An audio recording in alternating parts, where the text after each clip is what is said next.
السلام عليكم متابعين قناة لولو. النهاردة هعمل لكم طريقة الكشري. دلوقتي انا هعمل كل واحدة يعمل حسب الكمية اللي بيعملها. انا هعمل معايا كوبايتين رز بسلقهم كويس وصفيتهم، وجايبة ربع عدس اللي هو بجبة ده، جايبة ربع كيلو. اخدت حبة اسلقهم لوحده واحط عليها وانا بسلقه شوية ملح، ومعايا كوبايتين من الشعرية. والمكرونة هنعمل نوع من الطويل الاسباجيتي، وهنعمل معاها نوع صغير. بس هنبدأ الأول نعمل التركة بتاعت الرز. أنا بقى دلوقتي بصوا هنا، دلوقتي أنا هنا الزيت أهو يا دوب هيسخن، وهنزل بالشعرية بتاعتي. هتتحمص الشعرية ونبدأ نضيف عليها الرز والعدس. بصوا دلوقتي حمرنا الشعرية، انتوا شايفين لونها جميل ازاي، ذهبي وحلو. هننزل بالرز بتاعنا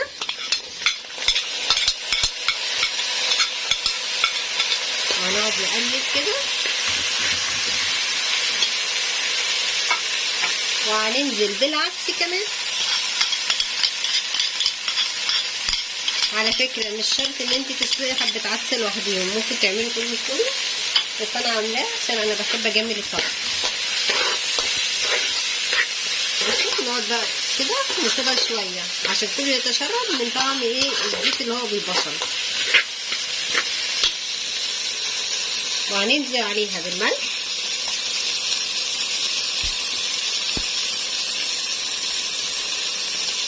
ومعانا رشة كمون صغيرة ورشة فلفل اسود. هنبدأ نقلب تاني. بصوا بقى في تركة هنا هنعملها، هي بتخلي الكشري طعمه حلو، بس انتوا عايزين تعملوها اعملوها، مش عايزين تعملوها مش مهم. هنجيب مرقة وهننزل على الرز بالمرقة.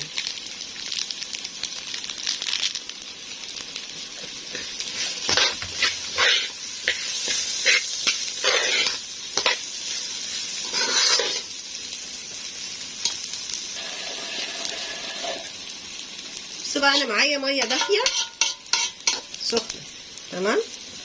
هننزل بيها على الرز كده زي ما بنعمل الرز بتاعنا الطبيعي، بس ما نخليش الميه كتير، هنقلب يعني يا دوب تغطي الرز.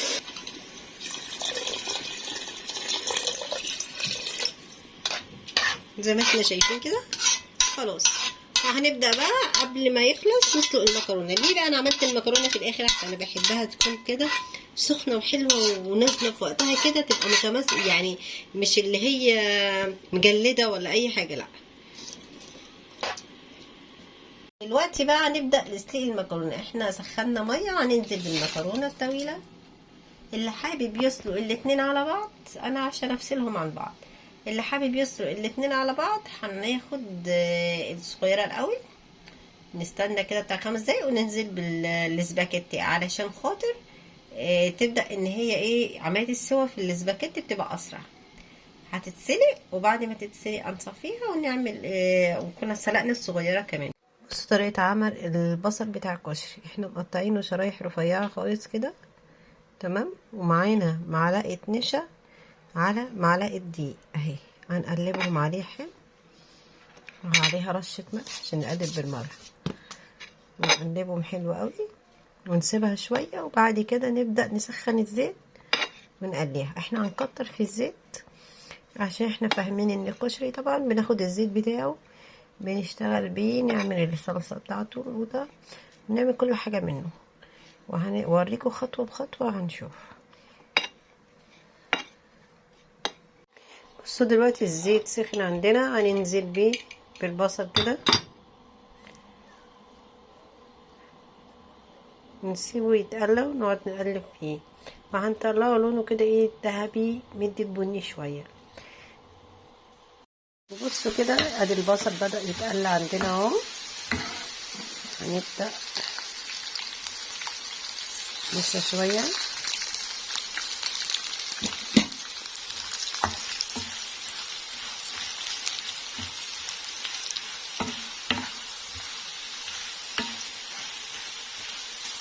بصوا نعمل الصوت نقرمش.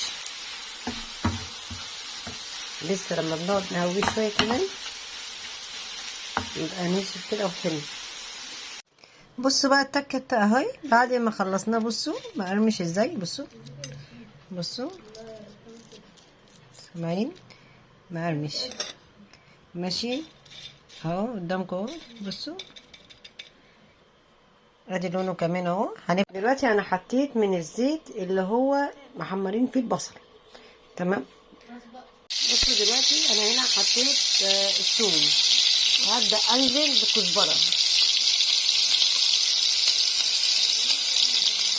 اول ما تشم الريحه بتاعت الثوم بالكزبره كده، طبعا اصلا الزيت متحمر فيه البصل، هننزل بمعلقه صلصه.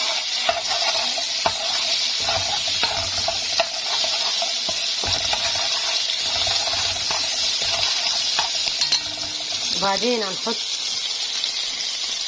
الطماطم بتاعتنا. بصوا الوقت انا حطيت الطماطم، هبدا بقى انزل بالتوابل بتاعتنا ومعلقه السكر اللي انا حطيتها دي علشان القوطه بتديها طعم كده حلو، وهنزل بمعلقه خل وهنقلب وهسيبها بقى ايه تتسبك كلها مع بعضها لغايه ما تخلص، ويبقى كده عملنا ايه الصلصه بتاعت الكشري. هوريها لكم بعد ما تتسبك.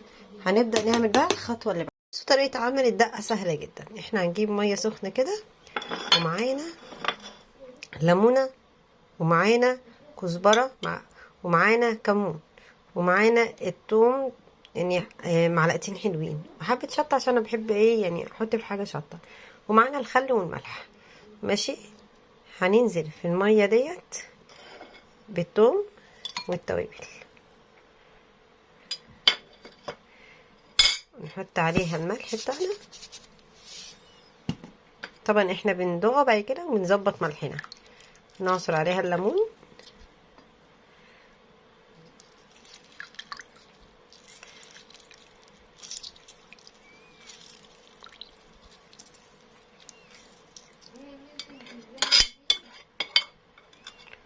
هنقلبها كويس،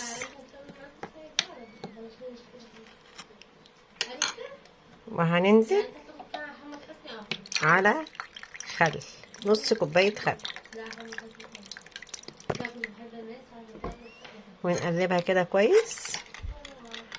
بصوا هي مش هتعمل الحاجات اللي على الوش دي، هي مجرد بس هتهدى شوية خلاص هترقط فيها من تحت، واحنا هنظبط ملحها ونظبط حاجتها وندوقها ونشوفها. ناقص اي حاجة هنزود الحاجة بتاعتنا، تمام. وكده الدقة كمان خلصت. بصوا بقى عندنا مهمة صعبة قوي، عمايل الدقة، عمايل الشطة بتاعت الكشري. احنا حطينا الزيت اهو يا دوب يعني دفي كده، هننزل بيه بمعلقتين شطة كبار.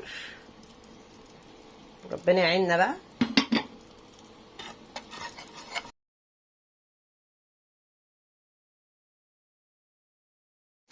بصوا يا جماعة، بصوا وصلت عاملة ازاي بعد التحمير.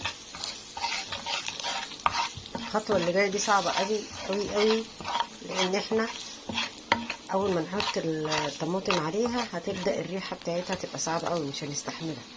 لازم يبقى لابسين كمامة او اي حاجة، هنكح لما نقول يا بس يعني. بص دلوقتي المفروض انا اسبك الصلصة وانزل بيها.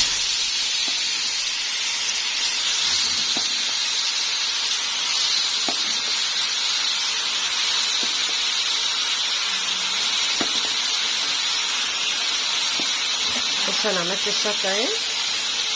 في خطوة بقى تانية، انا واخدة نص كوباية من الدقة اللي احنا عملناها وهننزل بيها على الشطة، وهتبدأ تستوي دلوقتي بعد ما خلصنا الشطة بتاعتنا اهي. شايفينها كده؟ الشطة كمان جهزت، وكده معانا كمان ادي الصلصة بتاعة الكشري خلصت. الدخانة مأثرة على الكاميرا وبحاول اجيبها لكم.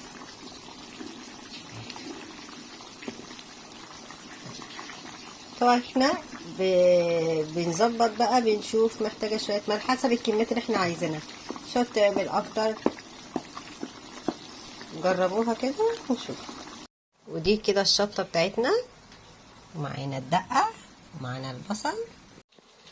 بصوا بقى دلوقتي بعد ما خلصنا الطبق بتاعنا، في تريكات كده احنا عملناها. العدس لما سلقناه وحطينا فيه شويه ميه ملح، بعد ما هنخلصه نحط عليه ونصفيه، هنحط عليه سنه من الفلفل الاسود وسنه من الكمون ونقلبه.